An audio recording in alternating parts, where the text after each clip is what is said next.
Hello dear students, आप सभी का स्वागत। प्रिय विद्यार्थियों, आज का अपना चैप्टर रहेगा हिस्ट्री का थर्ड चैप्टर, बंधुत्व, जाति और वर्ग, आरंभिक समाज। इसमें अपन कंप्लीटली पढ़ेंगे। इस अध्याय में जो है, इस अध्याय में हम पढ़ेंगे, यहाँ पे आप देख सकते हैं कि इसमें हम महाभारत और महाभारत के बारे में कंप्लीट जानकारी प्राप्त करेंगे।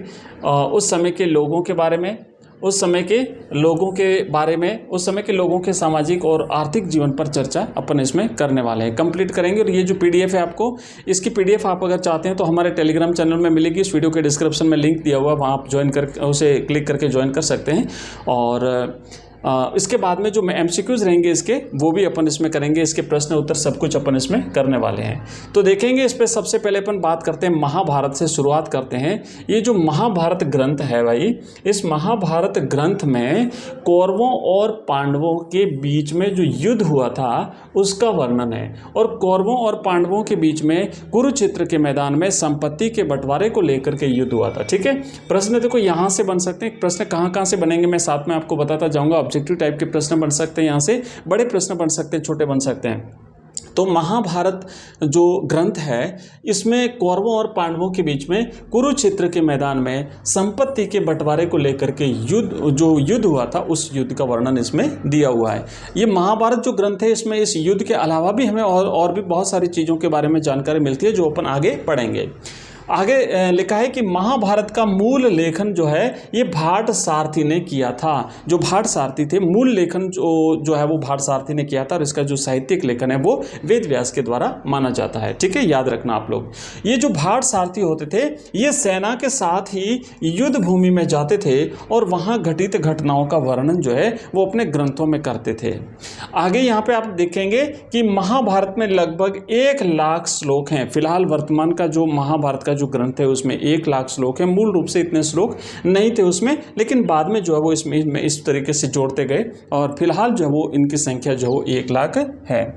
आगे यहाँ पे आप देखेंगे कि महाभारत जो है ये हिंदुओं का एक प्रमुख काव्य ग्रंथ है। महाभारत जो है एक बहुत बड़ा ये ग्रंथ है और इसमें क्या है कि ये हिंदुओं का प्रमुख ग्रंथ है। आप देख सकते हैं यहाँ पे काव्य ग्रंथ है जो स्मृति के इतिहास वर्ग में आता है। इतिहास के जो अलग अलग वर्ग हैं उसमें स्मृति का इतिहास का मतलब होता है कि स्मृति के आधार पर ये लिखा गया है। और ये काव्य ग्रंथ भारत का अनुपम धार्मिक, पौराणिक और ऐतिहासिक एवं दार्शनिक ग्रंथ जो है वो माना जाता है।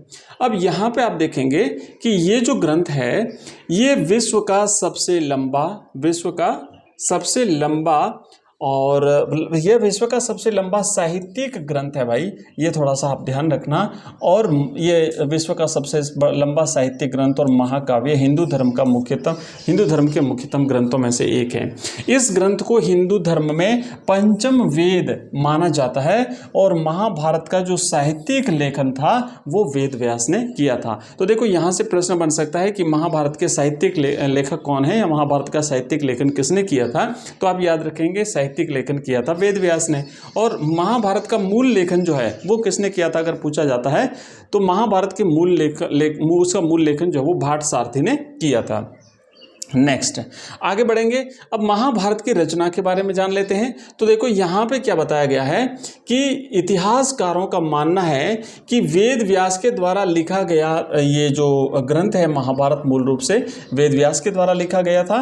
और लेकिन अधिकांश इतिहासकारों का मानना है कि यह ग्रंथ कई लेखकों की रचना है, किसी एक व्यक्ति ने नहीं लिखा। इसको लिखने वाले कई सारे लोग इसमें शामिल हो सकते हैं।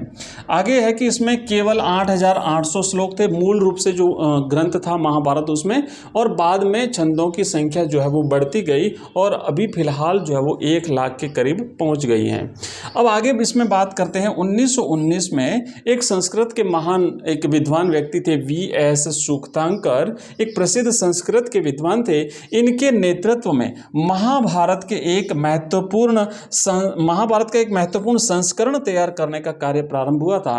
तो ये जो एक इसका एक संकलन किया गया और एक महत्वपूर्ण जो है इसका एक संस्करण तैयार हुआ, तो उसका नेतृत्व जो है वी.एस. सूक्तांकर ने किया था। इनके साथ कई सारे विद्वान थे। इन विद्वानों ने कई सारी पांडुलिपियों का अध्ययन किया और उन अध्ययनों को करके और मिला करके और इस तरीके से एक ग्रंथ तैयार किया था।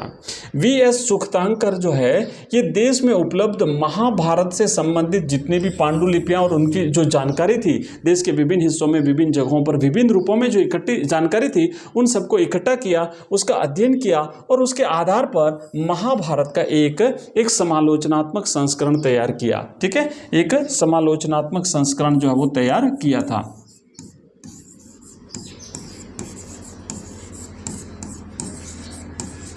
समालोचनात्मक संस्करण तैयार किया था।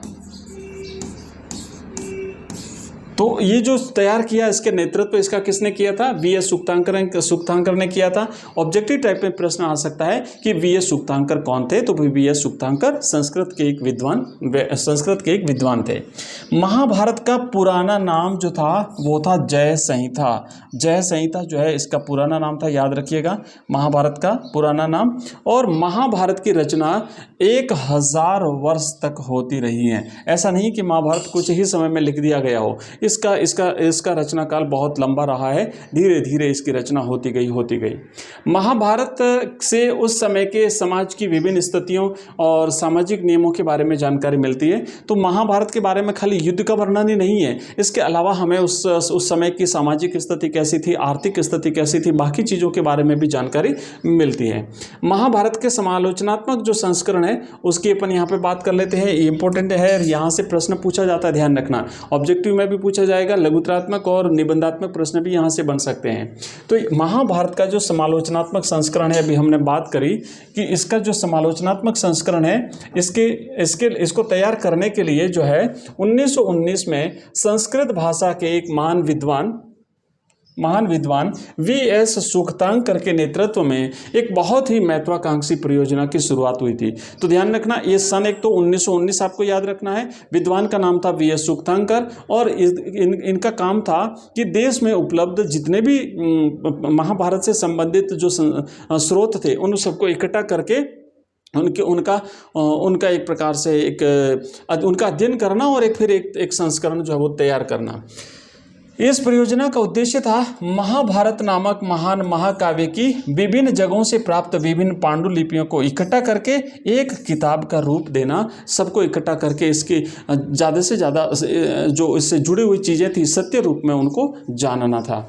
बहुत सारे बड़े बड़े विद्वानों ने मिलकर के महाभारत का समालोचनात्मक एक संस्करण, एक एडिशन तैयार किया था और इस एडिशन को जो तैयार किया था इसकी जिम्मेदारी उठाई विद्वानों ने। सभी पांडुलिपियों में पाए गए श्लोकों की तुलना करने का एक तरीका ढूंढ निकाला। विद्वानों ने फिर क्या किया कि वो जितने भी श्लोक थे अलग अलग पांडुलिपियों में, उन समस्त श्लोकों को चुना जो लगभग सभी पांडुलिपियों में लिखे हुए थे। तो जो समान श्लोक थे उन सबको इकट्ठा किया और फिर उसको जो है वो उसमें लिखा।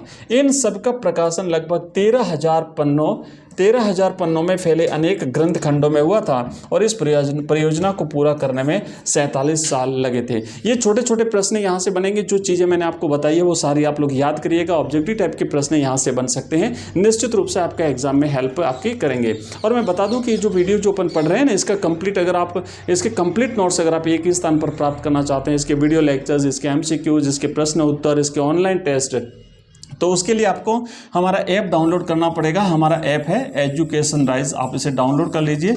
एजुकेशन राइज नाम से हमारा ऐप है और यहाँ पर हमने कंप्लीट कोर्स बनाया है 12th के, हिस्ट्री के, पॉलिटिकल साइंस के, ज्योग्राफी के, इंग्लिश, हिंदी कंपलसरी, हिंदी साहित्य। और ये जो कोर्स है ये पूरा कोर्स जिसमें सारे चैप्टर्स है आपके लेटेस्ट पैटर्न के हिसाब से, और ये मात्र 99 रुपीज़ में हम आपको अवेलेबल करा रहे हैं पूरे 1 साल की वैलिडिटी के साथ में। इसके अलावा हमारा टेलीग्राम चैनल ज्वाइन कर लीजिए, जहाँ पर रोज़ हमारे जो वीडियोज़ जारी होते हैं उसकी जो PDF है वहाँ पे भी हम शेयर करते हैं। और हमारे व्हाट्सएप ग्रुप है वो भी आप जो है इस वीडियो के डिस्क्रिप्शन में उनका भी लिंक दिया होता है, आप हमारे व्हाट्सएप ग्रुप को भी ज्वाइन कर सकते हैं। चलिए आगे बढ़ते हैं नेक्स्ट। और यहाँ पर अब आगे अपन देखेंगे कि ये जो पूरी प्रक्रिया थी, इस पूरी प्रक्रिया में 2 बातें विशेष रूप से उभर कर सामने आई थी। अब देखिए, एक तो है धर्मसूत्र और एक है धर्मशास्त्र। इन पर भी अपन बात कर लेते हैं। धर्मसूत्र और धर्मशास्त्र जो कि एग्जाम में काफ़ी बार इन पर प्रश्न पूछे गए हैं। पिछले सालों में जो प्रश्न पूछे गए उनका तरीका क्या होता है, प्रश्न कहाँ कहाँ से बन सकते हैं, वो सारी चीज़ें मैं आपको इसमें बताऊंगा। समाज को सुव्यवस्थित तरीके से चलाने के लिए ब्राह्मणों ने कुछ नियमों और आचार संहिताओं का निर्माण किया था, उन्हें धर्मसूत्र और धर्मशास्त्र कहा गया था। ठीक है, इनका संकलन, वो जो भी इन्होंने नियम और आचार संहिताएं बनाई थी, इन सबका जो संकलन किया, संकलन का मतलब होता है उन सबको एक जगह इकट्ठा करना, किसी एक किताब में उन्हें छाप देना, तो वो धर्मसूत्र और धर्मशास्त्र नामक संस्कृत ग्रंथों में किया है। तो अब आपको पता चल गया होगा कि धर्मसूत्र और धर्मशास्त्र क्या है। तो धर्मसूत्र और धर्मशास्त्र ऐसे ग्रंथ हैं जिसमें ब्राह्मणों के द्वारा समाज को एक सही तरीके से चलाने के लिए जिन नियमों और आचार संहिताओं का निर्माण किया गया था, उनका संकलन इनमें किया गया है।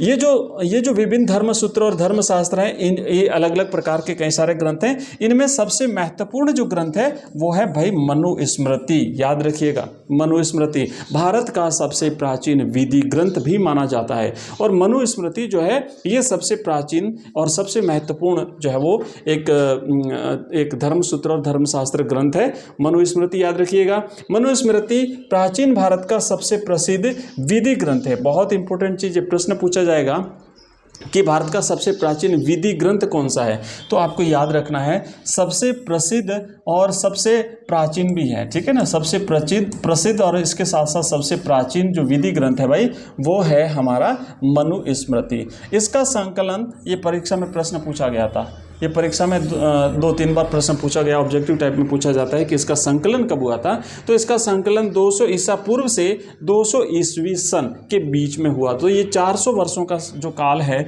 इस 400 वर्षों के काल के दौरान जो है, इस 400 वर्षों के काल 400 वर्षों के काल के दौरान जो है वो इसका संकलन किया गया है। ठीक है, अब अपन बात करेंगे आगे जब बढ़ेंगे हम, तो उसमें हम देखेंगे धर्मसूत्र और धर्मशास्त्रों में वर्णित जो विभिन्न बातें हैं और उसके बारे में। तो इसमें गोत्रों के बारे में बात हुई है, विवाह के विभिन्न प्रकार, इनमें 8 प्रकार के विवाहों का वर्णन किया गया, उस पर अपन बात करेंगे।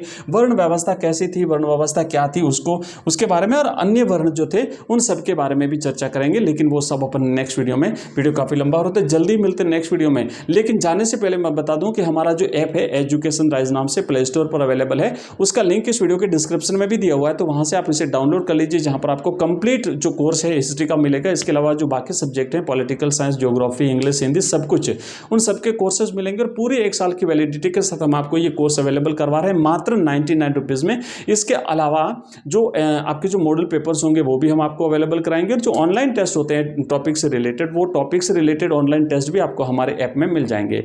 और इस वीडियो को शेयर करिए दोस्तों के साथ में, जो आपके साथी हैं उनके साथ में। मिलते हैं नेक्स्ट वीडियो के साथ में, तब तक के लिए बाय, धन्यवाद, थैंक यू।